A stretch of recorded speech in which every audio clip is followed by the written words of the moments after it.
Na sasa tuangalie taarifa tuloipa kipaumbele ambapo afisi ya msimamizi wa bajeti za serikali ni ya punde zaidi kuelezea wasiwasi kuhusu usimamizi wa hazina mpya ya kitaifa ya miundo msingi iliyopendekezwa na Rais William Ruto. Kwenye waraka wake kwa kamati ya bunge kuhusu fedha inayoangazia mswada kuhusu kubuniwa kwa hazina hiyo, msimamizi wa bajeti anasema bado kuna mianya katika usimamizi wa shilingi trilioni 5 za hazina hiyo. Taasisi ya wahasibu nchini ISPAC pia ikielezea wasiwasi wake kama Seth Olale anavyoarifu.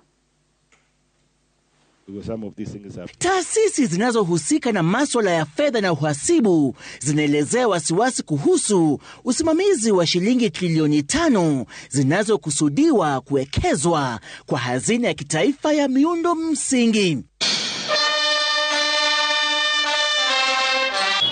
Afisi ya msimamizi wa bajeti za serikali kwenye waraka sasa ikisema ina wasiwasi mkubwa kuhusu kuorodheshwa kwa hazina hiyo kama kampuni binafsi. Aidha, ina wasiwasi zaidi kuhusu matumizi ya shilingi trilioni 5. Wasiwasi huu wa afisi ya Margaret Nakango unajiri huku wawakilishi wa taasisi ya wahasibu ISPAC waliofika mbele ya kamati ya bunge pia wakiwa na dukuduku kuhusu usalama wa pesa zitakazowekwa kwenye hazina hiyo. An independent statutory oversight body to supervise the National Infrastructure Fund to enhance credibility, transparency and fiscal discipline.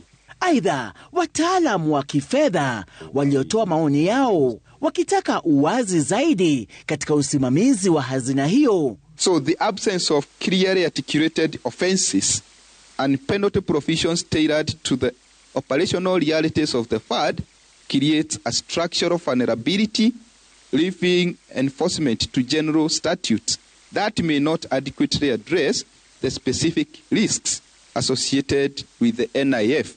But then, for example, if we were to privatize KICC, for example, how will we determine if that money will go into NIF or it will go to the consolidated fund?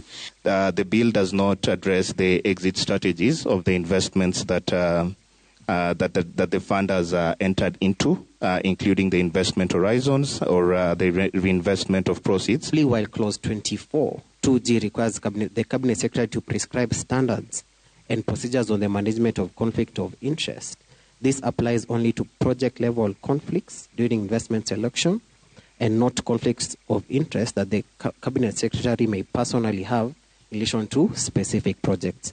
Therefore, our proposal, if it may please the committee, is to... Chama cha wanasheria nchini LSK ni miongoni mwa washikadau watakaofika kutoa maoni yao kuhusiana na mswada wa hazina ya kitaifa ya miundo msingi hapo kesho.